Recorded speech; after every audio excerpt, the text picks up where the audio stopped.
à vous qui nous écoutez, qui nous regardez. Nous allons clore le Racine du ciel spécial Noël. Donc Luc, je te laisse toute la place. Merci. Alors, spécial Noël, c'est vrai que là, on va faire un petit pas de côté, comme on dit, puisque Jean, dans son évangile, ne dit rien de la nativité. Mais il le dit sous l'angle spirituel. La lumière est venue dans les ténèbres ne l'ont pas, il est venu chez les siens ne l'ont pas reçu. Donc il le dit, non pas sans se servir du support matériel que donnent les autres évangiles, Matthieu et Luc, puisque Marc non plus ne parle pas de la nativité. Mais je crois que le premier récit de l'évangile de Jean, on peut le rapprocher aussi à la nativité, même si c'est plutôt un sevrage, on va dire, un sevrage entre Jésus et Marie. Alors Jean vit Jésus venant à lui, déjà le témoignage de Jean, le témoignage de la grâce, Jean qui est le dernier prophète de la loi, mais qui fait la transition avec la grâce que Jésus est venu amener. Jean vit Jésus venant à lui et dit « Voici l'agneau de Dieu qui ôte le péché du monde. C'est celui dont j'ai dit, après moi vient un homme qui m'a précédé, car il était avant moi. Je ne le connaissais pas, mais c'est afin qu'il soit manifesté à Israël que je suis venu baptiser d'eau. » Jean rendit ce témoignage. J'ai vu l'Esprit descendre du ciel comme une colombe et s'arrêter sur lui. J'ai une question sur celui-là. C'est celui que tu verras l'Esprit descendre et arrêter, c'est-à-dire descendre, arrêter. Alors les autres évangiles disent que quand Jean a baptisé Jésus, l'Esprit Saint est descendu sur lui sous la forme d'une colombe et s'est posé, donc certainement sur son épaule, s'est posé sur lui. Je pense pas que c'est posé sur sa tête, mais peut-être, mais c'est posé sur son épaule. Et c'est pour ça, descendre et s'arrêter. D'accord. Parce que le Saint-Esprit peut descendre sur toute une foule. Oui. C'est ce qui s'est passé à la Pentecôte. Oui. Des langues de feu sont venues sur tous ceux qui étaient réunis. Lors de la sortie d'Égypte, le Saint-Esprit était là sous forme d'une nuée le jour et d'une colonne de feu la nuit. Donc dans un sens, il était répandu sur tout le peuple. Quand Moïse a prié, il est descendu sur 70 anciens. Mais là, c'est très précis. Il est descendu et s'est arrêté sur Jésus. Donc parmi tous ceux qui venaient se faire baptiser par Jean, il y en a un seul sur lequel l'Esprit s'est posé. Peut-être qu'il est descendu sur d'autres, mais il y en a un seul sur lequel il s'est posé. Et pour Jean, ça a été le signe qui lui avait été donné. Celui sur qui tu verras l'Esprit descendre et se poser, c'est lui. D'accord. Je ne le connaissais pas. Mais celui qui m'a envoyé baptiser d'eau m'a dit « Celui sur qui tu verras l'Esprit descendre et s'arrêter, c'est celui qui baptise du Saint-Esprit. » Et j'ai vu et j'ai rendu témoignage qu'il est le Fils de Dieu. Alors déjà, sur le schéma, c'est le même que pour les bergers. D'abord, Dieu annonce.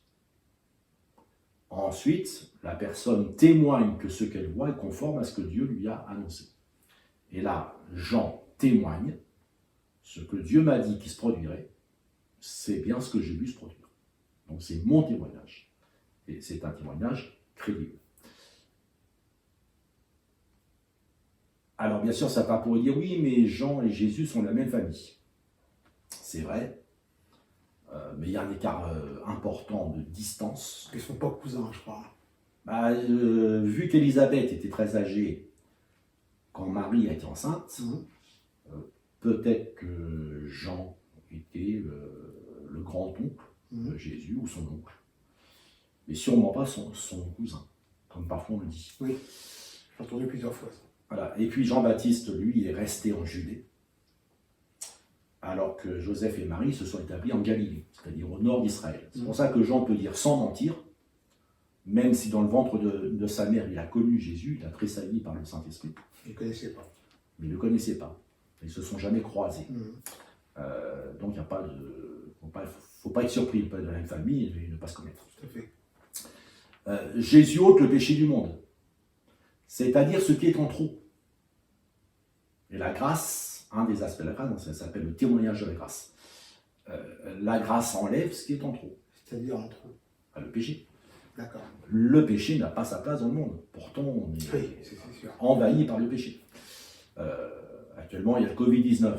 Il est en trop. Oui. Ça passerait bien. Il est en trop. Oh oui, ça serait bien. Et on espère qu'en 2021, il va trépasser. Exactement. Alors, Jésus ôte le péché du monde, ce qui est en trop. Mais Jésus baptise du Saint-Esprit. C'est ce qui manque. Oui, c'est vrai. Et la grâce donne ce qui manque. Nous ne pouvons pas atteindre le ciel. Mais le ciel peut venir jusqu'à nous. Amen. Celui sur qui tu verras le Saint-Esprit descendre et se poser. Et de même que Jésus vient du Père, le Saint-Esprit descend sur nous et nous donne ce qui nous manque. Jésus est le Fils de Dieu qui amène toutes choses à la perfection. C'est le témoignage de Jean. Et tout ça va se concrétiser aux noces de Cana. Le premier miracle, ou le premier signe plutôt, Jésus dévoile la grâce qui est sa gloire. Jésus dit, en vérité, vous verrez désormais le ciel ouvert et les anges de Dieu monter et descendre au-dessus du Fils de l'homme. 3 jours après, il y eut des noces à Cana en Galilée. La mère de Jésus était là, et Jésus fut aussi invité aux noces, avec ses disciples. Remarquez bien que ce récit s'inscrit dans une parole de Jésus. Vous verrez les anges descendre et monter, on sait bien le lien entre la terre et le ciel, Oui. sur le Fils de l'homme, Jésus, Dieu qui s'est fait homme. Et 3 jours après, le récit des noces de Cana. C'est pas pour rien. 3 jours, pourquoi? C'est référence à la croix-résurrection. Et les 3 jours où Jésus va être au tombeau. Mais c'est aussi une allusion à Jacob, l'homme béni par son père qui engendre les 12 tribus. Jacob est aussi celui qui a fui. Et c'est là qu'il a vu en songe une échelle, les anges de Dieu qui montaient, qui descendaient. Et puis la mère de Jésus était là. Il n'est pas dit qu'elle était invitée. Donc je crois qu'elle faisait partie de l'organisation du mariage. D'accord. Et un autre indice, c'est qu'elle va donner un ordre aux serviteurs. Ils vont accepter d'exécuter cet ordre. Donc elle était partie prenante dans l'organisation de ce mariage. La mère de Jésus était là. Et Jésus fut aussi invité aux noces avec ses disciples. Le mari a bien fait d'accepter Jésus et les 12 qui étaient avec lui. Et Jésus est invité, c'est le même mot que appelé. Jésus est appelé avec ses disciples. Et il y a plusieurs paraboles que Jésus va donner, d'invitation, d'appel. Ça fera l'objet d'autres émissions. Mais il y a quelque chose qui se passe. Je parlais tout à l'heure, la grâce comble les manques. Le vin ayant manqué, la mère de Jésus lui dit, ils n'ont plus de vin. Jésus lui répondit, femme, qu'y a-t-il entre moi et toi? Mon heure n'est pas encore venue. Sa mère dit au serviteur, faites ce qu'il vous dira. Quel est le sens de cette parole, Luc? C'est la question que je vais te poser. Laquelle? Ce que je viens de dire au sujet de... Jésus lui dit, ils n'ont plus de vin. Jésus lui répondit, femme, qu'y a-t-il entre toi et moi? Mon heure n'est pas encore venue. Sa mère dit au serviteur, faites ce qu'il vous dira. Alors on est dans l'évangile de Jean. Oui. Celui qui a l'art de lier les choses de la terre et du ciel. Oui. Alors humainement, femme, qu'y a-t-il entre moi et toi? T'es ma mère, d'accord, mais mon vrai père est dans le ciel. Je n'ai pas à répondre à tes injonctions. D'accord. Mais il y a plus que ça, c'est mon heure n'est pas encore venue. On parle de vin. Et tous les chrétiens prennent le pain et le vin, ce qu'on appelle l'Eucharistie ou la Sainte Seine. Oui. Et Jésus enjambe les 3 ans qui vont suivre, l'heure de ma crucifixion, l'heure de verser mon sang, l'heure pour le vin n'est pas encore venue. Donc il y a cette tension. Est-ce que Marie a compris ce que Jésus lui a dit? Est-ce que les théologiens ont compris? Là, je vous donne un aspect, mais il y a une littérature très abondante sur cette phrase. Donc, il y a 10, 15, 20 interprétations de cette petite phrase, qui est peut-être même tout simplement une phrase banale. Femme, qu'y a-t-il entre moi et toi? Entre guillemets, qu'est-ce que ça peut me faire? Oui, exactement. Voilà. Ils n'ont plus de vin, bah, c'est leur affaire, c'est pas mon C'est problème. mon Ça problème. peut être tout simplement ça. Ah oui, c'est pas mon problème. Mais je pense qu'il y a quand même une portée plus élevée que ça. C'est moins trivial que ça en a l'air. Mais, quel que soit le sens, Marie ne se laisse pas démonter. Et il dit au serviteur, faites ce qu'il vous dira. Oui. Et Jésus s'exécute, entre guillemets. Or, il y avait là 6 vases de pierre destinés aux purifications des Juifs et contenant chacun 2 ou 3 mesures, c'est-à-dire chacun 120 litres.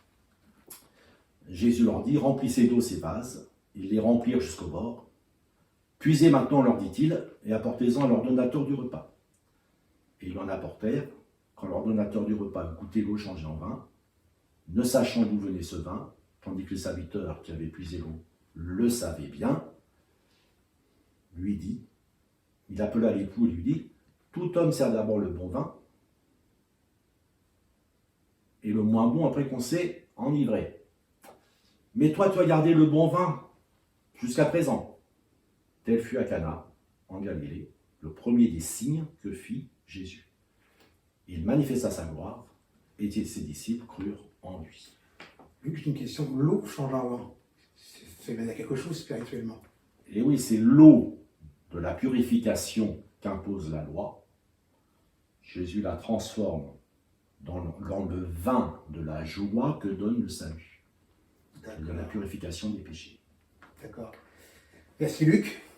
Merci de nous avoir écoutés et regardés. Nous vous disons à la semaine prochaine et que Dieu vous bénisse.